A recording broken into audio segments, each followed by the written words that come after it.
Now we're going to look at another method of solving a definite integral using what's called the trapezoidal rule. Now, you studied trapezoids at some point in time. A trapezoid has two parallel sides and then two other sides. And if you think about this, I have my function here, and I drew 4 subintervals, and I drew the vertical lines, but I didn't put rectangles in. A rectangle would give us a Riemann sum. In some cases, the trapezoidal rule is much more accurate. In some cases, it's not a great deal of difference. Let's look first at making trapezoids here instead of rectangles. To get a trapezoid, I'll take my endpoint up here and connect with my point there. So I do have points on my curve, and I'm just going to draw a straight line between them. And so the piece that I have here with these two sides and this distance here, picture it turned sideways, these would be my two bases. This would be base 1, and it looks like a 2. Base 1, and this would be base 2. Base 1. Now, this is flat, so if you turned it on its side, this would actually be the height down in here. So I have base 1, base 2, and a height, and that would give me my formula for a trapezoid area. So the area of a trapezoid is 1/2 the height times the sum of the bases. That is the area of a trapezoid. And I can use that, like we use the sum of rectangles, to get a formula which we call the trapezoidal rule. So I would have a trapezoid here. I'd have another one here. This one's almost rectangular. A flat piece up here gives me another trapezoid, and then a trapezoid here. And if I have these trapezoids, you'll notice that I have one base 1 here, B1. This B2 counts in both this trapezoid and this one. This vertical line counts in 2 trapezoids. This one counts in 2 trapezoids. This one only counts in 1. The trapezoidal rule differs from the Riemann sums in that the trapezoidal rule is actually the average of the left and right Riemann sum. So that my outer edge I will count 1 time, but each of my inner heights I'll count twice. So the trapezoidal rule that we use to find the area or a total change in a different function is this. Trapezoidal rule is equal to, I have h, which is my width. Remember that this width is the same in each one, and it's delta x. So the area of my trapezoid was 1/2 h, so h over 2 is the same as delta x over 2. And then I'll need my first height, f of x sub 0. Remember our a, where we start, is x sub 0. Here will be x sub 1. And the height there, I need to count twice.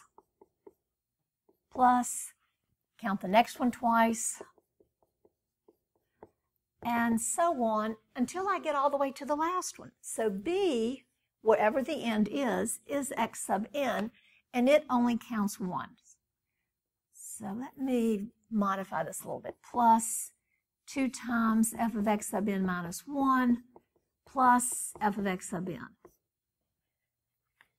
So I have all of this as my trapezoid rule, trapezoidal, and I just need to fill in my numbers, whatever my function is that I'm working with. So let's look at a function and see what we can get. The integral from 1 to 13 of 1 over x dx. And I want to estimate this, estimate the value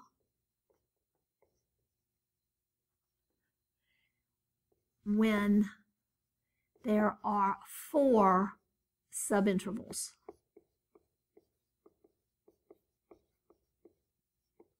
Now, when I'm looking for subintervals and I need the width of them, Remember, I need the width of the whole thing, which in this case is 12 units, but I only want 4 subintervals.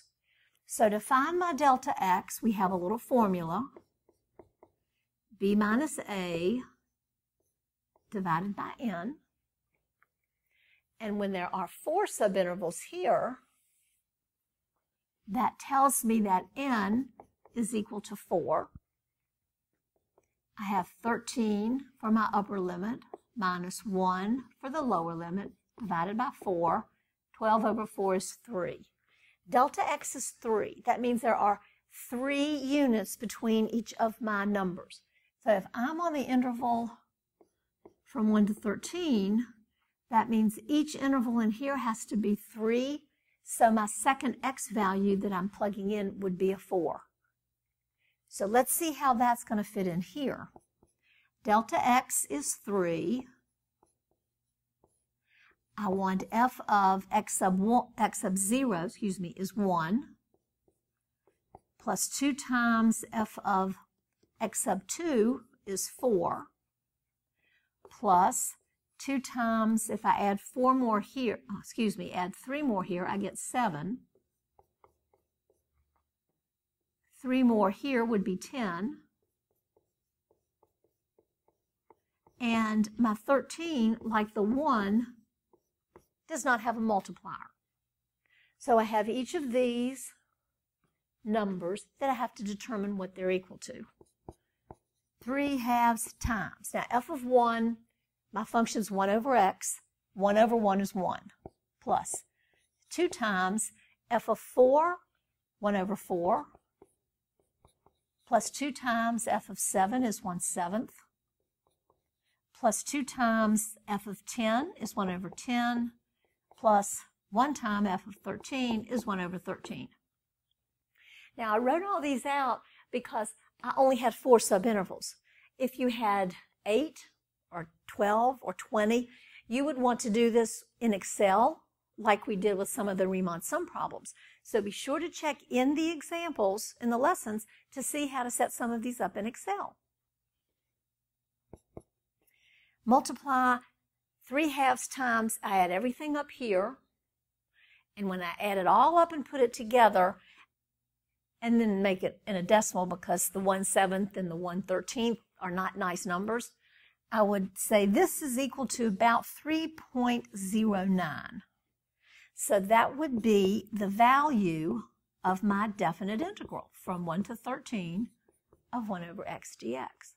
So I do estimate. Now, when you get an estimate like this, keep a lot of decimals as you go through. The 1/7, the 1/13, you need a lot of decimal places.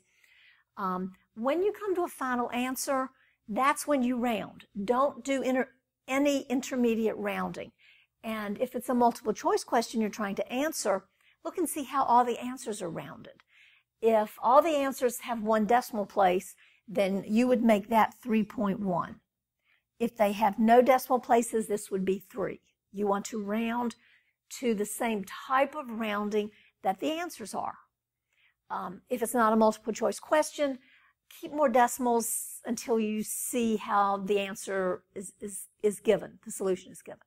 So just watch out and don't round until you have to.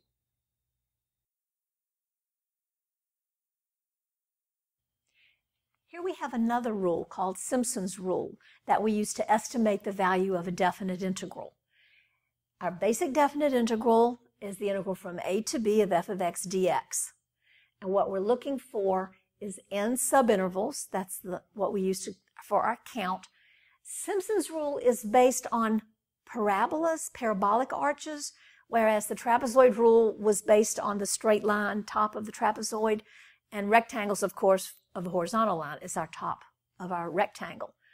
This is a little bit more accurate, pretty accurate, as a matter of fact, because so many functions are very curvy. If you have a function that's a lot of straight lines, trapezoid rule or even Riemann sums might be better, but typically with a curvy function, Simpsons rule gives us a much more accurate representation of what the value of the definite integral actually is. But because it's more accurate, it's a tad more complicated. It is required that n must be even. We have to have an even number of subintervals. So let's see what the function looks like. Simpsons rule is equal to, and in this case it's delta x over 3. Our first x value, x sub 0, we plug in for the function, very similar to the trapezoidal rule, plus the second function value must be multiplied by 4. We move to our next x value, find the function value of it, multiply by 4. The third one has to be multiplied by 2. Again, this is how the complication goes. So we have 1, and then 4, and then 2, and the 4s and 2 continue to alternate, so that by the time you get to the end, we have to back it up to f of x sub n minus 2 will be multiplied by 2. 4 times f of x sub n minus 1, and then 1 time f of x sub n. So the first and the last are multiplied by 1. And for Simpsons rule, the intermediate ones have a pattern. It has to go 1, 4, 2, 4, 2, 4, 2, 4, 1. The only way to get the 1, 4, 2, and then a 4, 1 at the end is to have an even number of subintervals. So this is the rule that we're going to look at now with a definite integral. Let's look at the integral from 0 to 10 of x to the third plus 4x minus 2 dx, and we want n to equal 8. So if n is equal to 8, we need to find delta x first. Our interval is from 0 to 10. Delta x, remember, is b minus a over n. So it'll be 10 minus 0, which is 10, divided by 8. We can use the fraction 10/8, or if you divide that out, it very neatly becomes 1.25. It's when they don't end neatly that you really need to use the 10/8. Now, let's see what this is going to look like over here. If I start plugging numbers in, I'm going to have delta x, which is, we'll say 1.25 over 3. F of my first value is 0, plus 4 times f of my second value is 0 plus 1.25. And we are fast getting to the point where it's going to be much nicer if I do this in Excel. So let me do one more like this. 2 times f of, I'm at 1.25 for my second x. I have to add another 1.25, makes this 2.50, and then I'll just keep going until I get to the end. Let's look and see how this is going to set up in Excel. Let me have my column A for the x values, my column B for the f of x values, column C. Column C is going to be for my multiplier. My multiplier is the 1, 4, 2, 4, 1, whatever. So let's get a couple of examples in here first. My first x was 0. My second one was 1.25. But remember how we did this before, and you can see it in the examples in this lesson. The best way to start is to go equals, this number we'll say is in A2, plus, and 1.25 came from a fraction. I'm going to leave it as 10/8. And then we'll drag it down, and it will fill up exactly the correct number we need until we get to 10, all the way down to 10. It should work exactly if you use this method. There are various other ways to put in your numbers, as you will see as you do the lessons. For the function, same thing happens. I need to plug 0 into my function.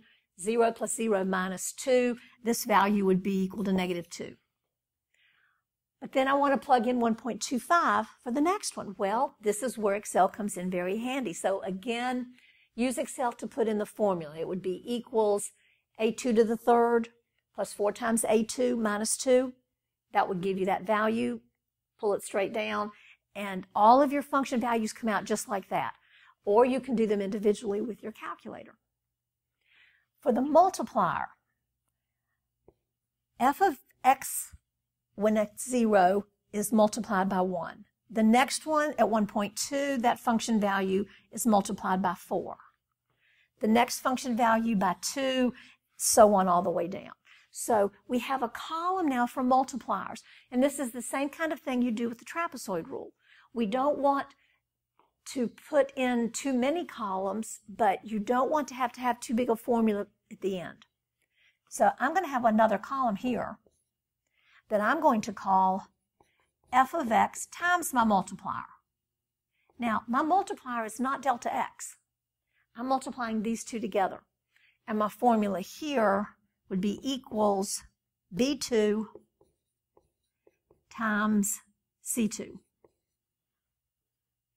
So when I drag that down, get all those, what I have is f of x times the multiplier, and I can sum.